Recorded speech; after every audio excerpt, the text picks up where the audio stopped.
Bonjour à chacun d'entre vous et bienvenue sur Séphiroth et compagnie. Je vous accueille pour les énergies du mois de novembre et j'accueille maintenant les béliers.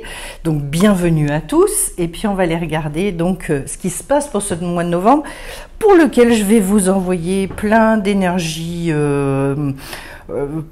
lumineuses, pleines de joie, pleines de pêche, de peps, voilà pour ce mois qui est généralement un mois plutôt gris, mais bon, voilà. On va essayer de le traverser avec le plus de sourire. Pour démarrer, donc, pour vous les béliers, j'ai tiré la lettre hébraïque Tsadé. Et le Tsadé, c'est le fait de faire face à soi-même, de remonter en fait des choses de l'inconscient au conscient.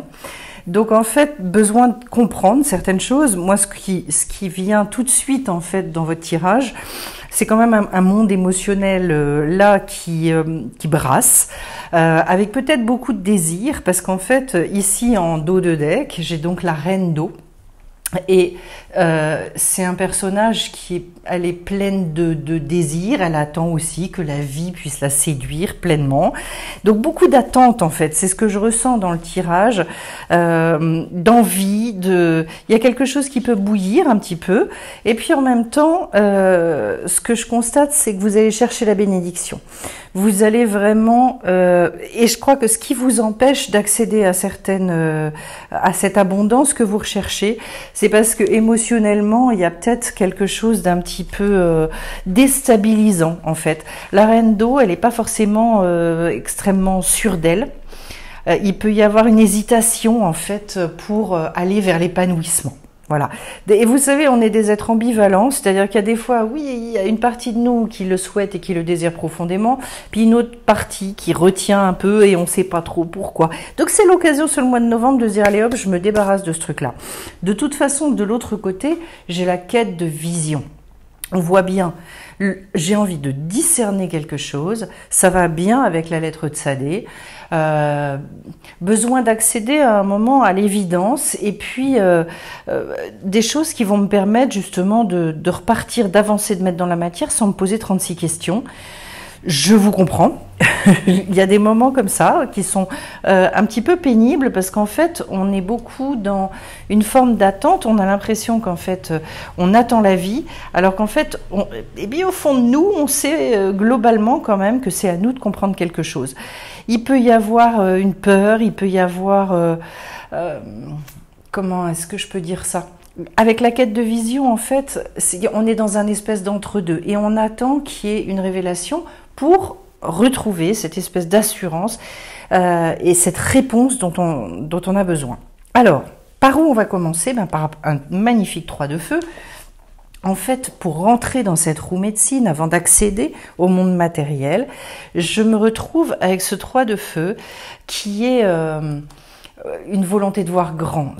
On est dans l'expansion avec cette carte-là, on est sur du bâton, donc quelque chose de très créatif, et c'est l'énergie vitale qui à un moment donné éclate. Ce qui peut faire que oui, vous pouvez vous retrouver sur quelque chose d'un petit peu déstabilisant, parce que c'est toute une spontanéité qui revient aussi, c'est l'impulsion d'un départ. J'ai envie de partir. Est-ce que j'ai tout cerné, tout ça? Pas forcément. Et en même temps, c'est une carte de grande clairvoyance. Donc, on revient sur le fait, je pense, d'aller vous connecter à des choses qui vont beaucoup peut-être aussi vous rassurer. Des choses qui vous dépassent clairement, c'est-à-dire c'est au niveau de l'âme que ça va se jouer, a besoin d'aller chercher. Et j'ai l'impression que ça va passer par les émotions. Dans le monde donc purement matériel ici, vous avez l'eau. Et l'eau, c'est tout à fait ça. Ça symbolise aussi la purification, la régénération, tout ce qui nous permet d'assainir nos vies. Et justement, en fait, de passer d'un ancien moi à un nouveau moi. Donc, quand je vous disais avec le Tsadé qu'il y a le passage de l'inconscient au conscient, c'est-à-dire à un moment donné, une capacité aussi à s'affirmer. Je pense que c'est quelque chose que vous attendez. Après, avec l'eau, il y a aussi cette invitation à suivre les événements de la vie, à s'inscrire dans cette fluidité, surtout pas aller à contre-courant, surtout pas essayer de nager par vos forces à contre-courant, parce que ça va être extrêmement compliqué. Donc, en tout cas, oui, du nettoyage à faire, certainement, pour retrouver beaucoup plus de légèreté. La reine d'eau, elle a ce côté qui est en même temps, c'est super, mais en même temps, d'avoir toutes ces émotions. Ce qu'il faut comprendre, c'est que dans le tarot de Marseille, sa coupe, elle est fermée. Alors, elle est pleine, c'est plein de quelque chose, mais en même temps, c'est comme si, comment est-ce que moi, je vais réussir finalement à vivre toutes ces aspirations? Peut-être y a-t-il un monde émotionnel à calmer, voilà. Et c'est pour ça que j'en arrive derrière à l'empereur. Et avec, pardon, cette carte de l'empereur, ce qui nous permet en fait de passer, en plus au niveau du monde émotionnel, vous avez quand même la carte du sorcier. Hein. Donc il y a des choses qui peuvent être difficiles à gérer. L'empereur, lui, c'est de retrouver une assise, de retrouver une autorité. Entre guillemets, je vous dirais dans votre vie, de vous dire, bon, qui commande, voilà. C'est-à-dire comment je me reconnecte aussi à cette volonté profonde à un moment donné. La carte de l'empereur, c'est reprise de stabilité. C'est un être qui est extrêmement centré sur son intuition. Donc par rapport à tout ce bouillonnement, je me pose. De toute façon, les degrés 4, c'est toujours des degrés de stabilité. On est quand même sur une arcane majeure. En diagonale, vous allez avoir sa consoeur, l'impératrice. Donc comme s'il fallait repartir sur des bases solides. Je fais quelque part le tri aussi, peut-être trier des pensées, organiser un petit peu les choses. En tout cas, le monde émotionnel, il est trop submergent de ce que je peux percevoir, alors que l'empereur, au contraire, il n'est pas là-dedans. Il est vraiment beaucoup plus dans une écoute intuitive. Tout est très défini en fait. Donc, essayez de commencer à définir les choses, trier, élaguer, prenez par ordre de priorité. Voilà. Et puis alors derrière, au niveau du monde émotionnel, je vous disais, c'est donc le sorcier. Et c'est toutes ces forces obscures là de la psyché humaine qui remontent. Donc c'est pour ça en fait. Alors là, on a, nous occidentaux, une appréhension de ça qui est un peu terrible parce qu'en fait, on a l'impression que c'est horrible, que toutes ces pensées-là viennent de nous. Or, ça n'est pas le cas. On a tous des pensées qui passent. Ce sont des pensées qui nécessitent d'être recyclées. Il y en a même d'ailleurs qui viennent et on se dit mais ça sort d'où ce truc-là? Parce que c'est absolument pas moi, parce que c'est pas ce que je veux. Donc ne vous identifiez pas à ces pensées, ça se traite. Et j'ai l'impression que justement dans votre monde émotionnel, là, il y a peut-être une aspiration vers le bas avec des émotions puissantes, négatives, et vous savez pas comment les gérer. Elles sont à dépasser. Les émotions, on peut les traverser. La seule chose, c'est qu'en fait, il faut plus en avoir peur. Il faut accepter de les regarder. Bon, il y a tout un travail que je fais faire par rapport à ça pour que petit à petit, paf, on décolle. D'ailleurs, le travail de la roue médecine peut être extrêmement intéressant. En posant une question spécifique, vous rentrez dans la roue, vous en ressortez, et le problème, il est traité. Mais ça se travaille étape par étape, sans aller trop vite. Et en comprenant et en guérissant au fur et à mesure des étapes. Voilà. Ce sorcier-là, en fait, il vous met certainement en frustration et puis peut-être beaucoup d'auto-jugement aussi qui vous bloque et qui vous paralyse. C'est pas une carte cool, le sorcier. C'est en même temps, vous savez, c'est l'aspect sombre qui nous permet aussi d'avancer, de nous repositionner différemment. Et de temps en temps, oui, il y a des choses qui remontent comme ça. On se dit, mais qu'est-ce que c'est que ce truc? C'est nauséabond, en fait. Hein. Ça nous met mal. Bon, ne vous identifiez surtout pas à ça. Je le redis, c'est extrêmement important. Travail à faire au niveau émotionnel pour dépasser et pour arriver au roi d'air qui, lui, est un être qui est extrêmement dans le discernement. Alors, le gros avantage de ce roi, c'est que Comme il a compris les tenants les aboutissants, il a une belle connaissance de lui-même, et bien du coup, il retrouve sa force, il retrouve énormément de courage, une verticalité. Il y a une définition de vous que vous devez avoir. Vous devez vous connaître et permettre du coup de retrouver cette assurance-là. Vous voyez au niveau du personnage, d'ailleurs je trouve que la carte elle le rend bien, c'est-à-dire on voit de la perspicacité, on voit quelque chose de... où d'un seul coup en fait il y a la possibilité, justement en termes d'identité, d'être très positionné à l'image de l'empereur d'ailleurs. Hein. Ça va se nourrir l'un l'autre. L'empereur et le roi d'air qui posent les choses. Ça vous donne l'occasion d'ailleurs de retrouver cette autorité qu'a l'empereur. Une autorité naturelle, c'est pas de l'autoritarisme.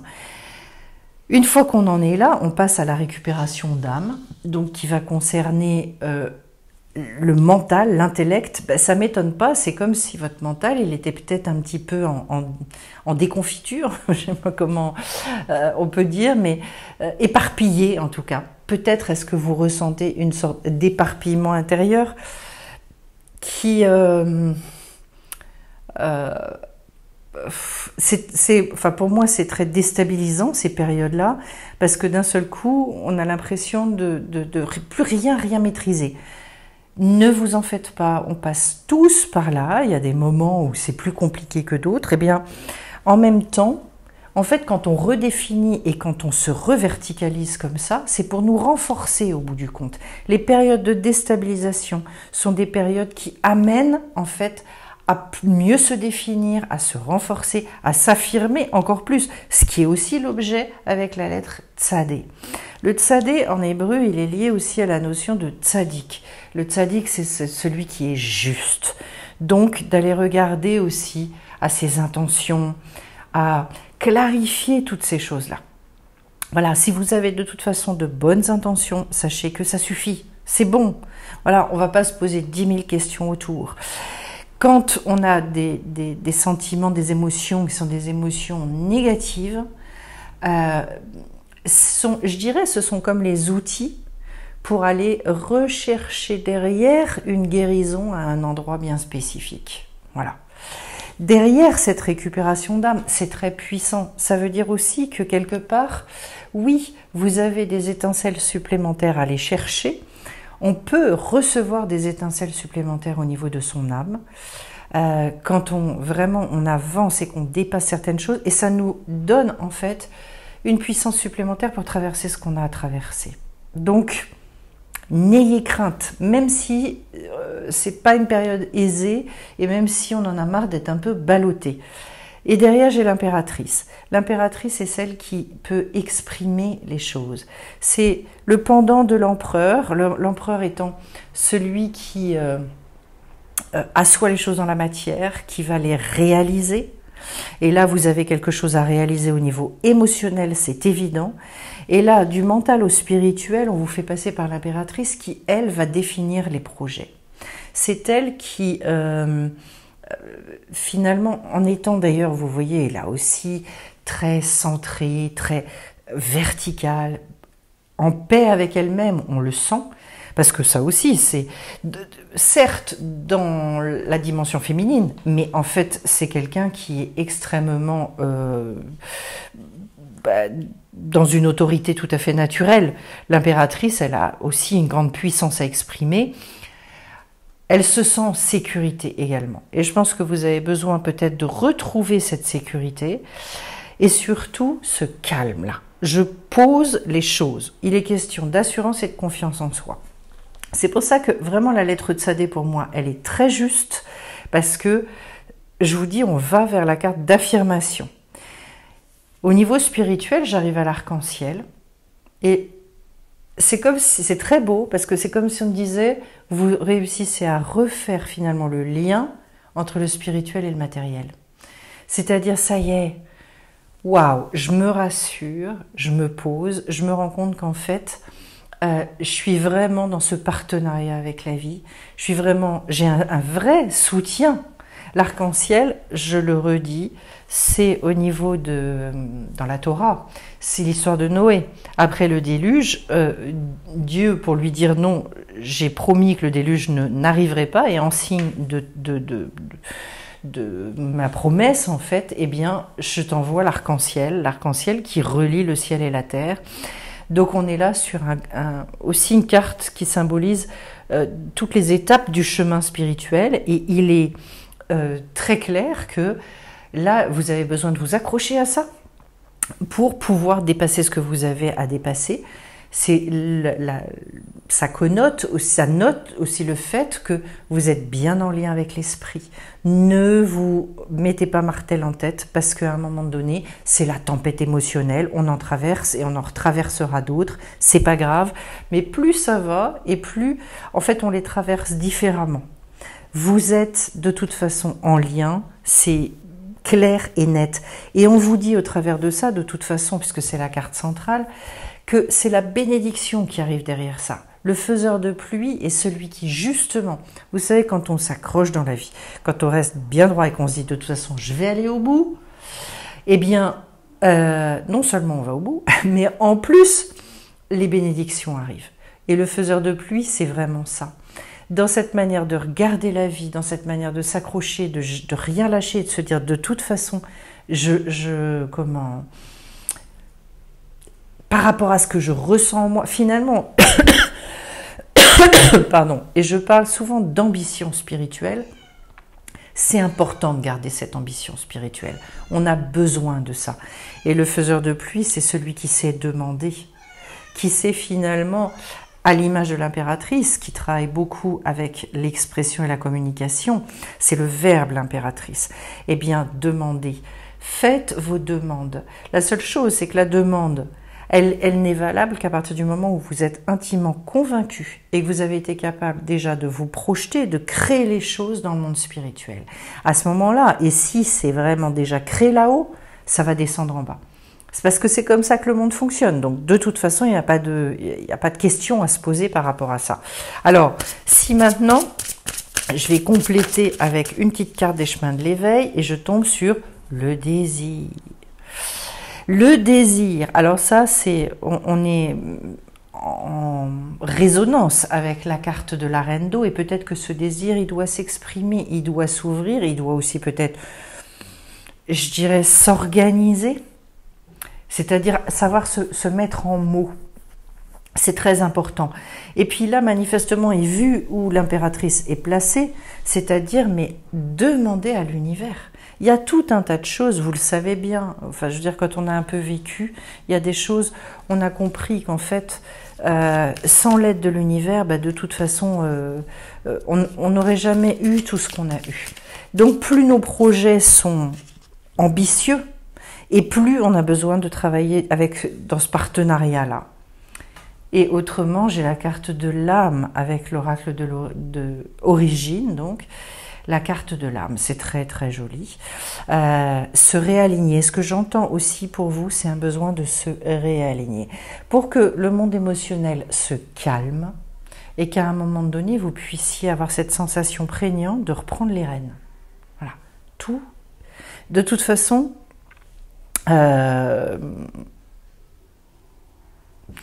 le domaine de l'âme, pour moi, c'est toute cette lumière qui, à un moment donné, qui nous nourrit, qui nous inspire, etc. C'est pour ça qu'on a régulièrement besoin d'y revenir, on a régulièrement besoin de se connecter à elle en conscience.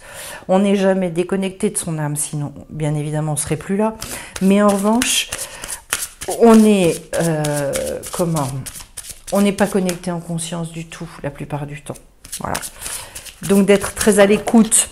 En fait, ce que je ressens par rapport à ça, c'est un mot que j'aime bien, parce que je trouve ça assez synonyme, c'est le fait de revenir en conscience près de soi, de redevenir proche de soi et proche de cette âme. Et autrement, j'ai retrouvé le plan divin. Vous êtes à un moment décisif de votre vie, cessez de tourner en rond, vous ne faites qu'attirer les forces contraires à votre évolution. Arrêtez-vous un instant, fermez les yeux et posez-vous cette question. En quoi suis-je utile ici-bas?